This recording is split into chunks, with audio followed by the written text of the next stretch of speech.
Hello!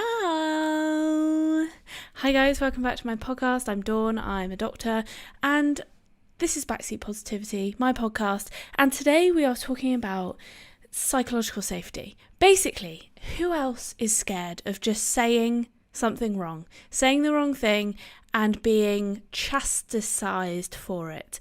This has become increasingly common over the past few years, and I haven't really felt comfortable talking about it until now, which is kind of ironic because that's the whole point of the podcast, is that we're scared of saying our thoughts, but that's just the truth. I didn't feel confident until now. So, does anybody else feel scared? I'm not really scared about recording this episode. Like, I'm pretty comfortable with how I feel about it. I just like to put a little disclaimer out there, okay? I have absolutely zero animosity towards gay people, trans people, like literally any subsection of society that you can think of. Minority, that's the word I'm thinking of. I have absolutely no issues, right? And that's what I want to get across today, is that I have no issues. I don't want people to be like, oh my God, she's so racist, because that's kind of the point. That's where I'm going to get to today. Anyway, what was that? Okay, so psychological safety is actually a term that I came across like very recently, and it basically is like a work-related term. So it's how can we improve work environments, but I'm using it in the context of everyday life today because I think it's important. All the good vibes. See, that's my folder, and I thought, do you know what? It was sat next to me, and I thought I'm going to sit it up, and it's going to join in the party today. Also, for those of you who tuned into last episode, a few days ago, my camera battery keeps dying midway through. I've changed my battery on my camera. I've changed my battery on my microphone. So we should be all good to go. The issue is, okay, you literally don't care about this, but I'm going to tell you anyway. The issue is the input port for my microphone is literally right in front of the camera icon, so I can't see when it's about to die. It is a problem, but I can't move the cable, so I don't quite know what I'm going to do about that, but I think I'm going to have to go back to my friend Steve at Wex Photo and Video. So he probably hates me because he just gives me free advice on how to fix all my camera related problems. That was a quick segue. By the way, if you're new here, welcome. I put a positive spin on all lifestyle topics. So that's how I'm going to phrase what we do here. And for those of you who are coming back, fucking welcome back. Like, thank you so much for coming back. Like, I honestly, my heart goes out to you. Okay, so let's talk about this psychological safety bad boy. Right, so there are a few principles, and I'm not going to go into like significant depth because do we need to know that much theory? I don't think so. Basically, I think the two most important ones, two are learner safety and challenger safety. Basically, let's say I'm not from a minority background. I get that. And do you know what would be better is if I had somebody here that would represent that side. It would be better. In fact, I might do that on the next episode, but I'm sorry, that's poor planning from me. I'm sorry. It would have been good. Just because I don't want to be like an ignorant bitch and be like, I think this and this and this, and have like people being like, what the heck is she talking about? And then if I had somebody here with me, it would kind of make sense. But I think I've got the person who would love to come and talk to me about this. So subscribe for that future episode where I bring on someone from a potential minority background and see if they'll talk to me about that. Okay. But today's just me. I'm sorry. Anyway, learner safety. Let's say if you're not the person, and I'm just going to call them minority backgrounds. When I'm talking about minority backgrounds, I'm talking about people who are, well, I guess like BAME, Black, Asian. Oh my God, what does the M stand for? That's embarrassing. Minority ethnicities. Let me look that up. This is a very touchy subject, and I just don't want to get anything wrong. BAME. Oh, I did get it right. Huh, cool. So I'm not from BAME. I'm not gay. Am I allowed to say that? I'm not homosexual. I'm heterosexual. I'm, what would you call it? Like cis. Anyway, I identify as a woman. I am a woman. And I basically, the only deviation I have from anything is that maybe I'm a bit weird. Some might call me eccentric. But that doesn't really bother me. And is probably often seen as a positive thing. So I don't know if we should count that. But I am female. That's, as a child, grossly, I was heckled and, wolf whistled, etc. Haven't we all been there? It's quite nice that that's stopped. I'm not going to lie. But we'll get on to that. And the other thing is that I was, from a probably working class background growing up, but obviously being a doctor, I wouldn't class myself as working class right now if we're talking about that. I don't know if we're allowed to talk about classes. Oh my god, right. This is the issue. Everything is so PC and nobody wants to say anything wrong, but you have to think am I saying this from a place of I don't give a fuck? I want to hurt people? I don't care about people? No, I'm not saying it from a place of that. I'm actually saying it, I'm too scared. And ironically, the people that are scared to say what they think are the people who are arguably nice and caring and...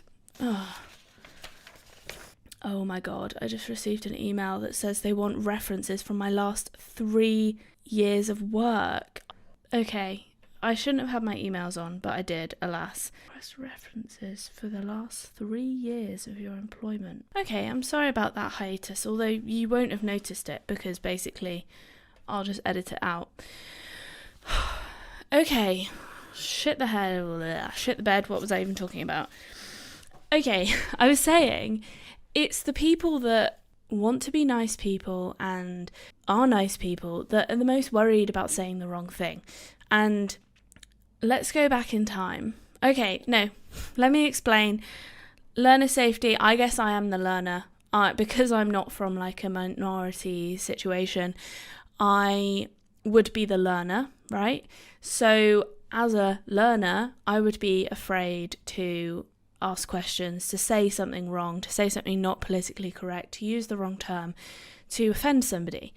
And the word offence and snowflake and politically correct has been used a lot in the recent years because it seems to be ever increasing. The standards of behaving in a certain way and being politically correct seem to be getting stricter and stricter. And we're going to talk about that from both sides because I understand it from the minority background perspective as well.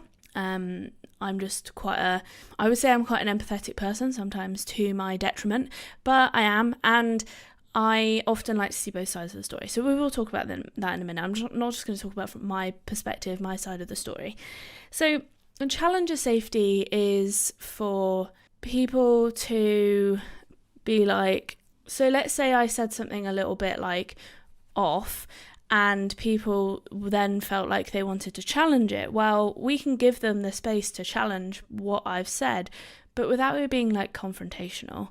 So I can then learn from my mistake or ignorance or whatever, and feel free to accept challenges from other people and not take that as a knock on my personality rather than just we're fostering an open discussion, right? It's not oh my god, I can't believe you said that, you are a horrible person. It's why did you say that? I would prefer if you said this or something like that. Okay, but let's get into it in a bit. I think what's happened over the past few years, let's say the past couple of decades actually, not few years, is that as a general rule, people wanted to make everybody feel like they're on the same playing field. But as a result, it actually just created a fear culture, and everyone is now scared to say anything. And I get it, there are some people who are like completely on the other end and are like, I don't give a fuck what I say, I don't care if I hurt somebody, whatever. But then there's a lot of people, and you probably don't know who they are because they won't tell you, who are scared. Like, and I sit kind of close to that camp where I'm like, oh, I don't know. And I'm feeling it now. I'm like, I don't want to say the wrong thing. I don't want to hurt anybody's feelings. But I also have some curiosity about the world and what's going on. But I don't feel like I can understand that curiosity. I don't feel like I can, I don't feel like I can learn or understand what somebody else's situation is because I'm not sure that I can delve into it.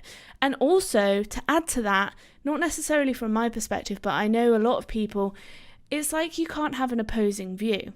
You can't say, I don't agree with that, but it's okay, like, you do what you want, but it's not my thing. It's like, no, you have to agree with everything. Like, you have to agree with this ultra socialist ideal, and any kind of pushback against that is wrong and is seen as obstructive, and you're then ostracized. And the importance of that is humans. Everybody knows we are very social things. We're very social beings. We don't want to be, it's like an instinctive thing to not want to be ostracized from the group, because if you are, instinctively, that kind of ruins or disrupts, or no, that's not the right word. It jeopardizes your safety as a living being. Like, maybe even continuing to nowadays.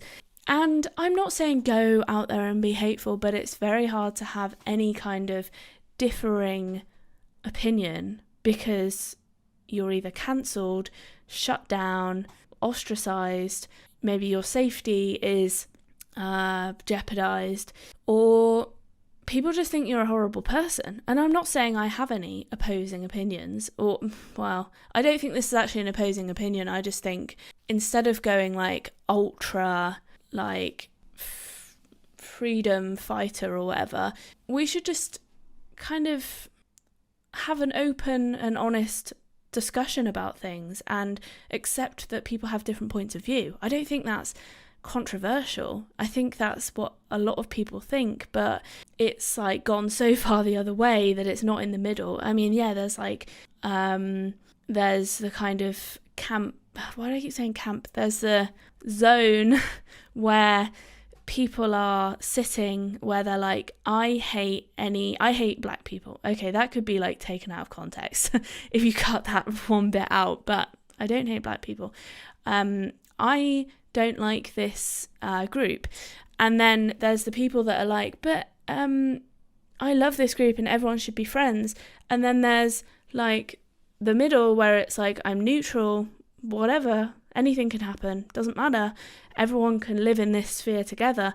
But it's like so far this way that it's hard to like maybe be here. I don't know, does that make any sense? Or like, I don't know, I'm not saying that I want people to like accept the haters, I'm not saying that. I just think, are we even allowing any kind of alternative opinion or any, I don't know, it's a very difficult subject to talk about. Maybe we are in this neutral place. Maybe I'm getting it all wrong. I don't know where I sit, to be honest. I think I probably sit more above this side, like, I don't know, I'm just a bit like, I think everybody should just get along and it should all be fine, but everyone should have equal standing in the world and that's fine.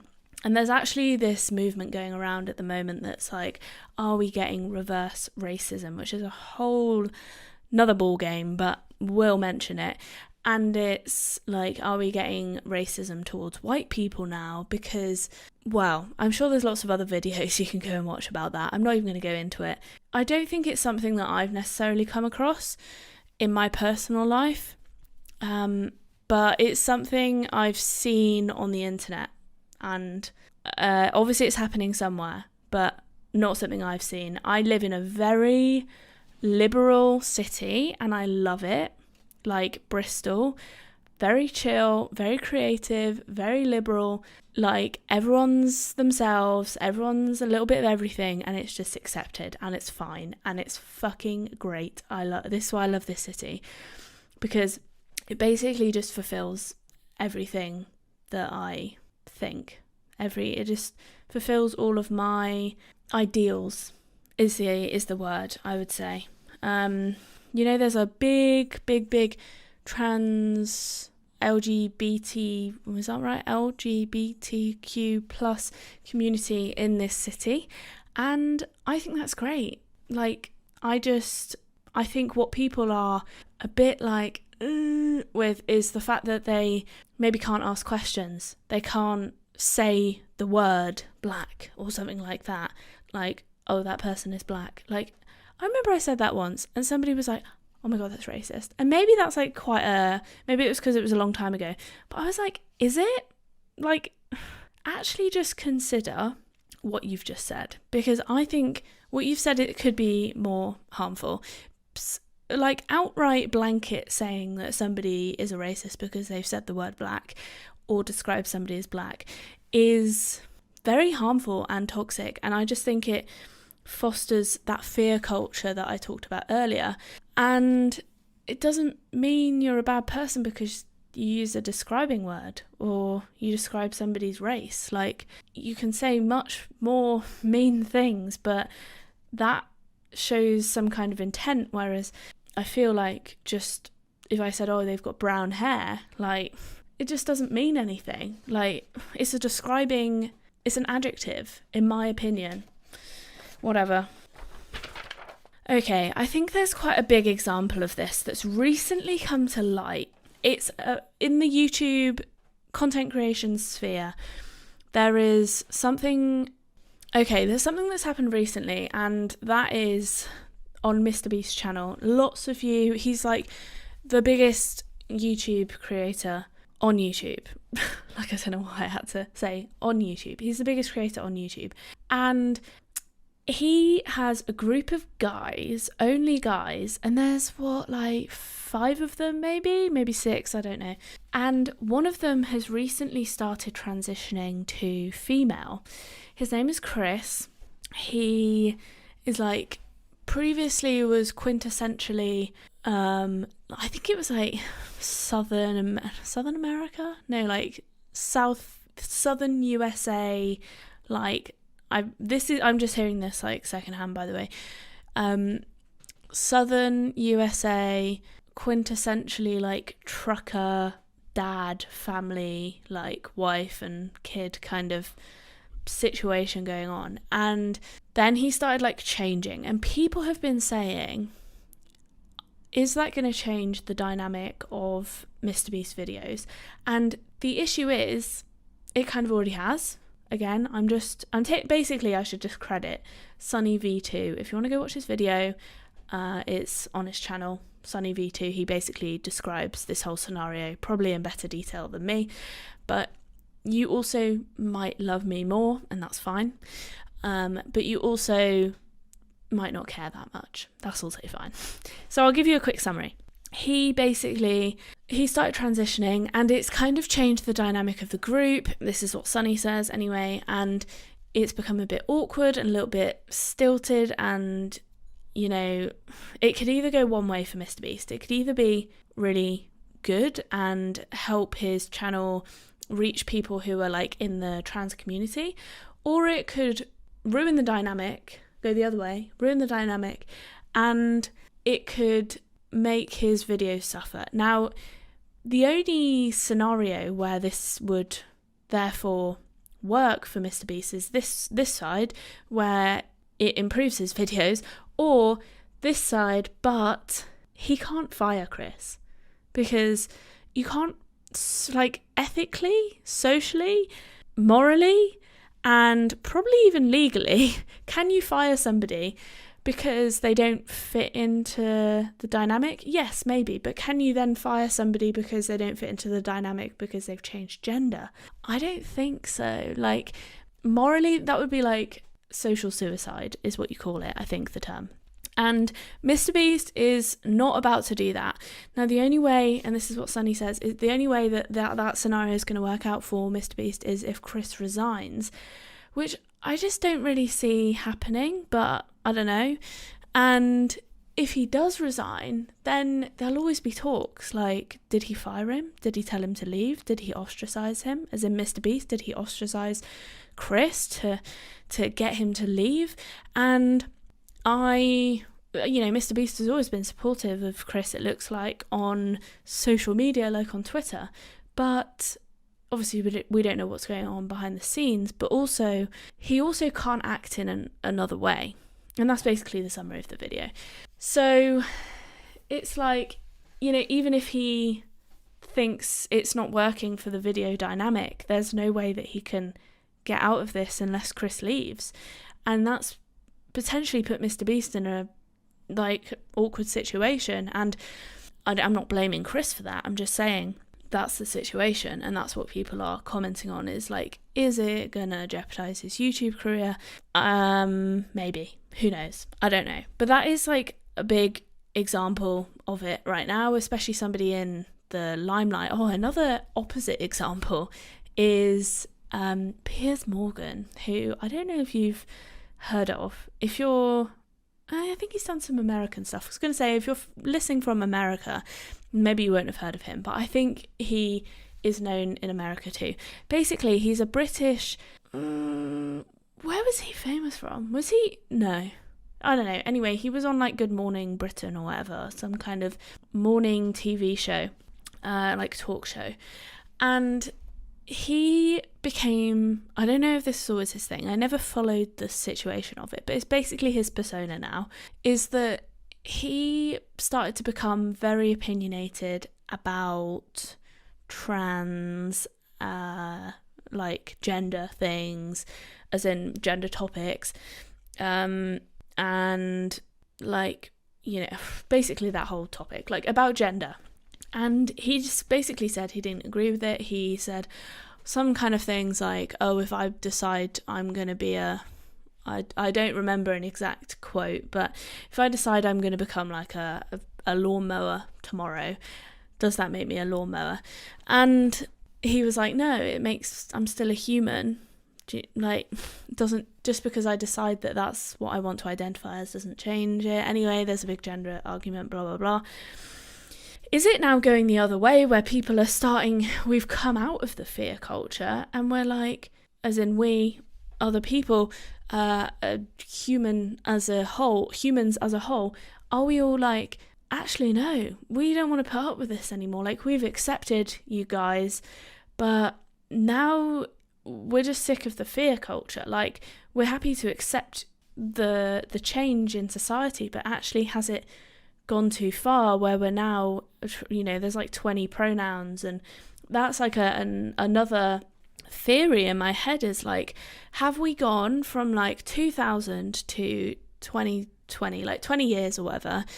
When I was younger, which was like in the 2000s, it was very common and kind of deemed as comedy for people to be sexist, racist, homophobic, etc., etc. And I'm not saying that's right, I'm just saying that's how it was. Okay, I was like 10, nothing I can do about it. But and then over the last 10 to 15 years, it's kind of gone the other way, and it's become like everyone's very socially accepting, but then it's starting to polarize the opposite way, or maybe we're just polarizing society, and it's like people are starting to come out the woodworks and go, no, like, stop trying to force your ideas or your gender argument down our throats. I enjoy taking just a middle neutral ground. I'm a happy neutral person, just sitting in the middle. I'm fine with whatever. I'm a bit sick of this polarization. Like, can we all just get along, please? I'm pretty done with it. All right, that's my 2 cents. Is that what you say? I don't know, but I'm just like, So this is basically why I've done this episode, because I wanted to say, how can we overcome this? That's where we're getting to. And I think we can get over it with, like I said, what is it even called? Psychological safety. And this comes from both sides, or not both sides. I mean, all people, because it's a spectrum, isn't it? All people taking a psychological safety approach. That's like the most fucking boring sentence I've said. All walks of people taking a psychological safety approach. Bloody hell.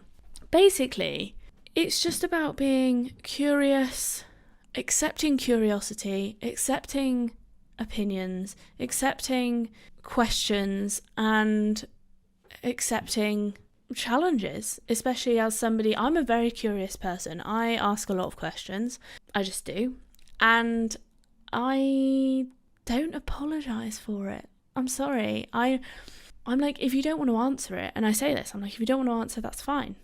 And some people don't answer, and that's fine. But tell you what, a lot of people are quite happy with my openness. And I wonder if we've got this fear culture, but actually it's unfounded, because all the stuff we see on TV and social media is like, you know, you can't say you're a woman because you're a transgender woman. I don't agree with it. But then it's like, that person is very, the other way. And where you're sitting is like, you might be accepting it or neutral. And that polarized view is tainting the people who are just happily sitting about in the middle. But then there's the people who are like, yeah, like all for it. And that's the camp that might maybe be accepting it or be more knowledgeable of it or be surrounded by it more often.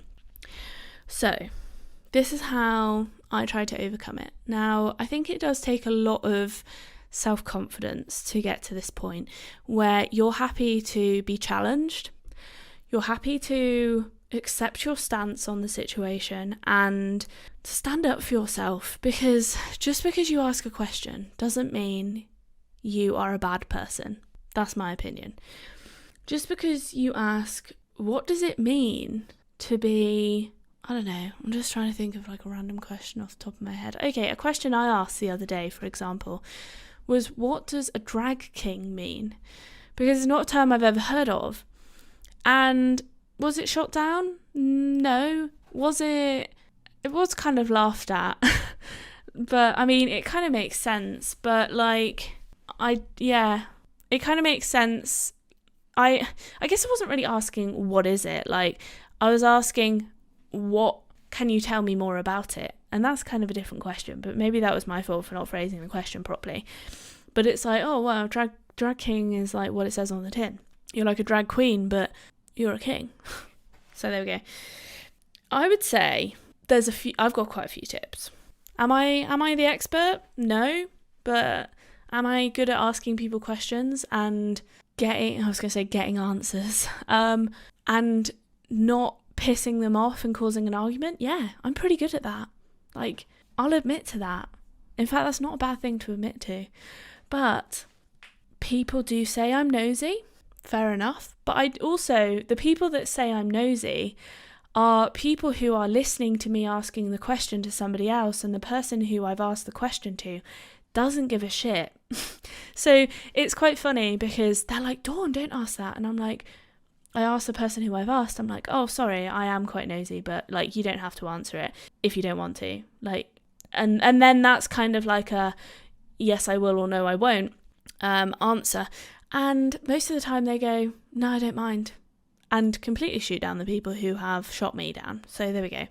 I think curiosity is a good thing. Curiosity helps you learn. It helps you become a better person. And that is what I talk about, self-improvement. And I think self-improvement comes from a place of being curious and a place of wanting to learn and a place of wanting to accept and see different sides of things and be empathetic and just always looking to improve yourself and be a better person. There we go. I would say always ask your questions in a calm, non-confrontational atmosphere. Choose the moment, okay? If you're at, I don't know, a rave, that's not going to be something you ask somebody, especially if it's the first time you've met or very soon after you've met. Okay, I should have said this one first, but do not let some kind of obscure question or potentially confrontational question be the first thing that you ask somebody, because I'm afraid that's just going to piss people off. People don't want the first thing that they are asked to be, why are you gay? Like, I don't even know if that's a question you'd ask somebody. In fact, that's not a question I've ever asked somebody. But, okay, let's think of a better question. How did you come out to your parents? Like, just, that's not the first thing you ask somebody. Maybe that's the kind of question you ask somebody after knowing them for a little bit of time. And it depends on the situation very much. And it also depends on the person. Are they an open person?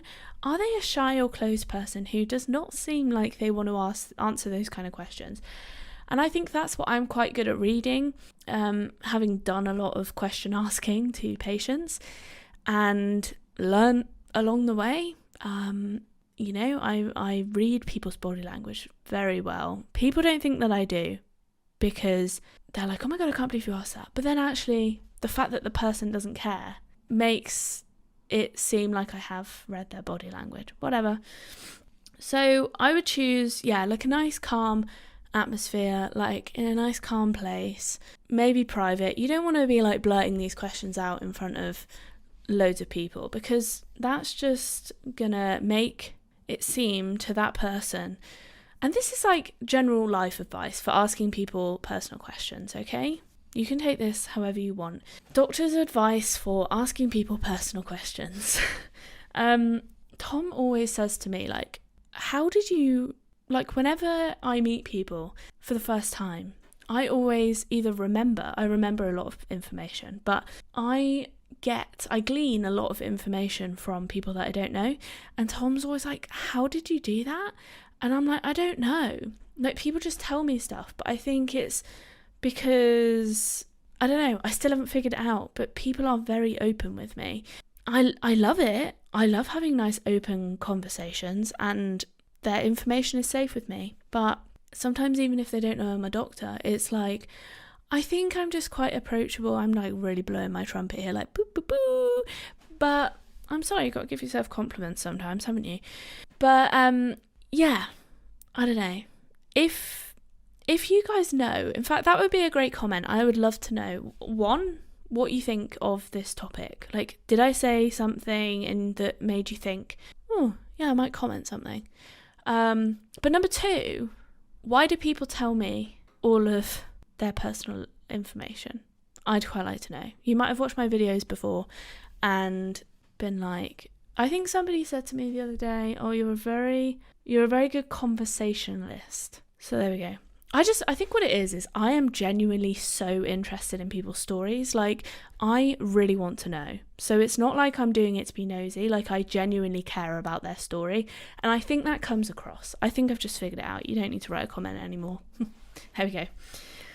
Okay, ask the right people. Like I said, if someone's like shy and is not like openly mentioning something personal that you might want to ask them, if they mention it, that's probably a kind of gateway into asking them about it. You know, let's say, they've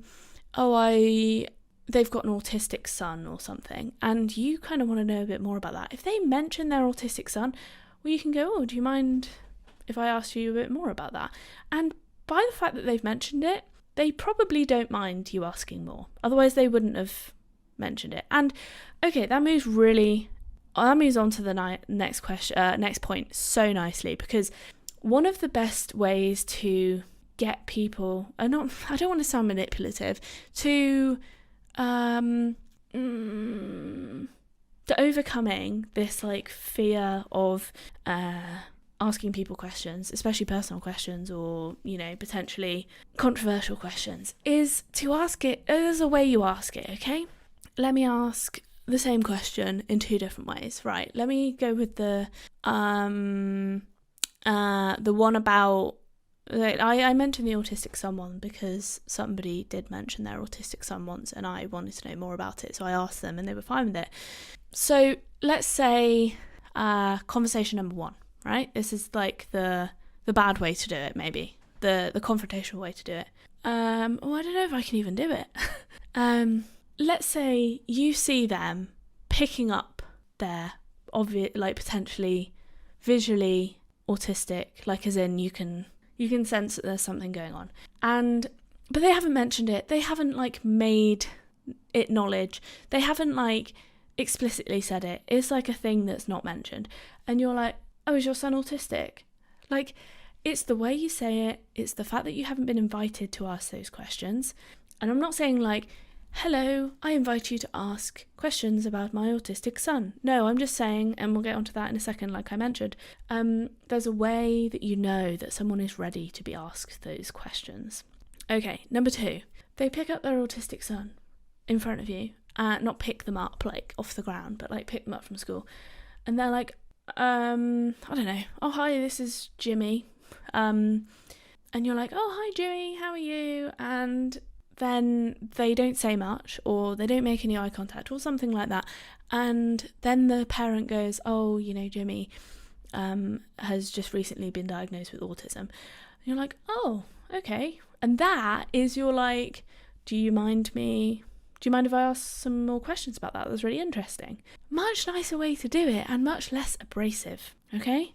And I've written here, preface or preface, I still don't know how to say it, preface your question with consent and also your meaning. Why do you want to know more about that? Like, if you give your meaning behind your question, then they're more likely to be receptive and be like, oh yeah, I'm fine to answer that because now I know why they're asking it. It's like if I go and shove a camera in somebody's face and say like, what do you think about this? And they're like, well, what are you doing with this information? But if I say, oh, would you mind if I ask you some questions about painting pots for my YouTube channel about pottery, they're more likely to be like, yeah, sure, I'll do that. But if you just shove a fucking camera in their face and go, answer my question about pots, it's a little bit intimidating. So if you say, you know, would you mind, oh, can you tell me some more information, like X question about Jimmy, you know, like, oh, how did he get diagnosed? And just say, I'm just interested, like I genuinely love finding out people's stories.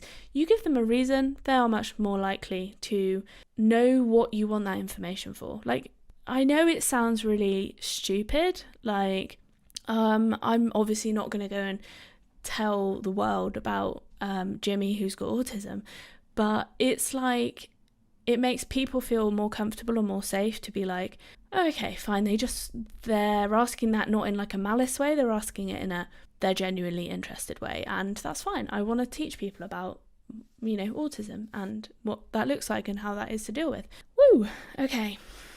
I think, okay, when it comes to when people start challenging you, I've already alluded to this earlier, but people, let's say I say, oh, yeah, did you see Jimmy? Like, and people go, no, and I go, oh, he's like the black guy. And people are like, oh my God, you can't call him black. And then if you are confident in yourself enough to be like, why can't I call him black? And then they say, that's racist. And you go, can I just stop you for a minute? Is it racist? Can you explain to me why that's racist? Like, I don't mind if I'm just being ignorant about it. That's fine. But what is it that I've done wrong there? And that that kind of challenge, I don't want it to be like challenge like in a confrontational way. Just like can we just take a pause here? I just want to see that we're on the same page. Like, why was that racist? In my head, I didn't mean that in a derogatory way. I was saying it as a describing word. And I've actually done this to somebody and they were like, yeah, I suppose it's not.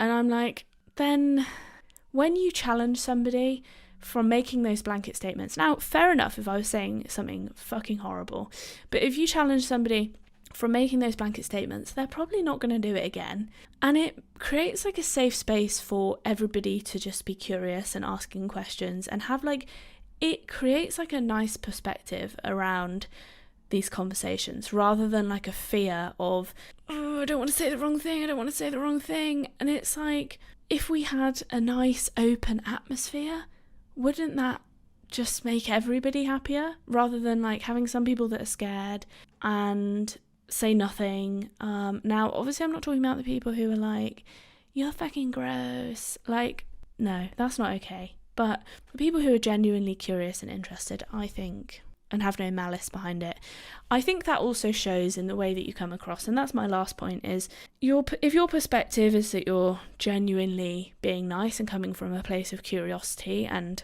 not from a place of rudeness, then that will come across. People aren't going to be like, what fucking bitch.